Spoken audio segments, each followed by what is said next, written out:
من بیافتم تو یک وقتی به کون منو بشوری. چی شد؟ من بیافتم تو یک وقتی به کون منو بشوری. اولا 10 نفره ما رو کردن. نه اولا 10 نفره ما رو کردن. رئیس مرکز مدیریت بیماری‌های واگیر وزارت بهداشت هست آقای گویا.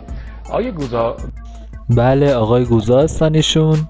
گویا موضوع شیوع سلام نگاه‌کننده‌های عزیز، خیلی خوش اومدید به یکی دیگه از ویدیوهای ما. اومدیم با سوتیا اتفاقات خنده‌داری که داخل صدا و سیما و گزارش‌ها و اخبارا افتاده. قبل از همه چی حتما چنل سابسکرایب کن، یه لایک کوچیکم بکن، زنگوله رو فعال کن که از ویدیو بعدیمون جا نمونی. بریم ویدیو رو ببینیم.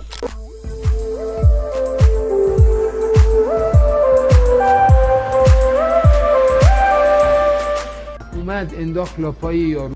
ببخشید چیکار کرد؟ انداخت لاپای یارو. همون صحنه که لاپایی زد دایی مجید دلبندم اون لاییه. این دیگه چیه؟ آقا اشتباه شده، این چه مسابقه ایه؟ نمیاد. آخه شما چون کاملا آشنایی فضای رسانه‌ای آلمان چه رفتاری با تیم آلمان و مربی آلمان خواهد کرد؟ میتونم به زبان فارسی خیلی زبان فارسی سخت بگم، در واقع اینا جر داده. آقا درست آلمان بودی، حالا یکم به زبان فارسی نرم آشنایی داشته باش، فارسی سخت نخواستیم.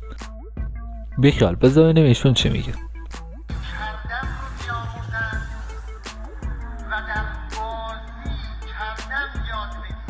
آقا اینم نخواستیم. ادیتور بزن یه چیز دیگه. آقای هاشمی، من زمانی که بچه بودم ایشون مسابقه تلفنی برگزار می‌کرد، الانم که نوه‌دار شده باز داره مسابقه تلفنی برگزار می‌کنه. اینجا باید بریم بالا، اینجا بالا. بهمن داری چیکار می‌کنی؟ بیا پایین. موتورم خیلی گنده است. دیدم جل زده بودن، حالت طبیعی نبودن. برای همه شما عزیزان حتی این حرکت میکنه و هر جا بخوایم میره، حتی من میتونم بیام با این همسنای تو رئیس جمهور شدن و نوه‌دار شدن، تو آواز داری اونجا بازی میکنی؟ دیدم جل زده بودن، حالت طبیعی نبودن. بهمن جان خداحافظ کن، برو خونتون. شدید به مدت مجید. خداحافظ. دیدم جل زده بودن، حالت طبیعی نبودن. چی کار میکنی بابا؟ اینجوری که خداحافظی نمیکنن درست حسابی. خدا هست، مشکلی نیست، چشم هم بزنی هاشمی نیست. دیدم جل زده بودن، حالت طبیعی. یکم عربی یاد نگیری؟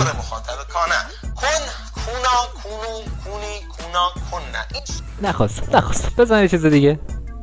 آها بزن که خارجه که اومده یکم باشون مسابقه کنیم، حرفاشون رو ترجمه کنیم. And unify. Do you speak English? هوا چطور؟ One more time. هوا گرم. Why your team in World Cup? No. اینم نخواستم. بزن یکم آهنگ گوش کنیم آروم شیم.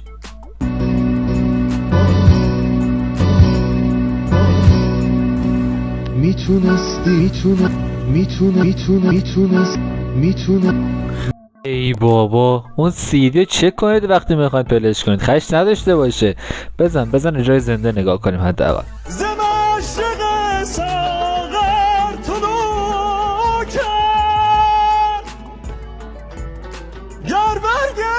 آره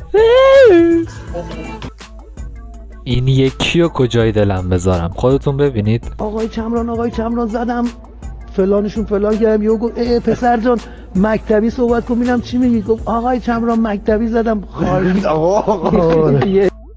آقای علی خانی بریم یه دور محصل رو نگاه کنیم. خب بالاخره سرنوشت خودمونه، یه وقت یه جایی بخوایم اشتباه کنیم ممکنه بلایی که سر خودمونه، مثلا بچه خودمون هم یه وقت. دلیل خنده مشترک من رضا یک چیز بسیار عجیبی بود در صحنه و کار کوچولوش بود. خیلی رضا آقا رضا هرگز نرسیدن بهتر از دیر رسیدن. دقیقاً بله، هرگز نرسیدن بهتر از دیر رسیدن. طی روزهای 17 و 25 خرداد سال 1300 به مسافه بحرین و عراق خواهد رفت. جان مجری عزیز سالهای جدید اختراع کردن، واقعا فوق‌العاده‌ان. آغاز سال 1300 خورشیدی. رئیس جمهور به ظاهر سیاه‌پوست سابق آمریکا به ظاهر سیاه‌پوست یعنی چی آخه؟ یعنی خود چه رنگ کرده ما نمیدونستیم؟ خب به انتهای ویدیو رسیدیم. مرسی که تا اینجا همراه ما بودید. کل انرژی مثبت برای شما. این دفعه من خداحافظی نمی‌کنم، میسپارم یکی از مجریای شبکه 3 ازتون خداحافظی کنه. ممنون از شما. خدا رو به شما رو به خداوند منان میسپارم. خدا نگهدار.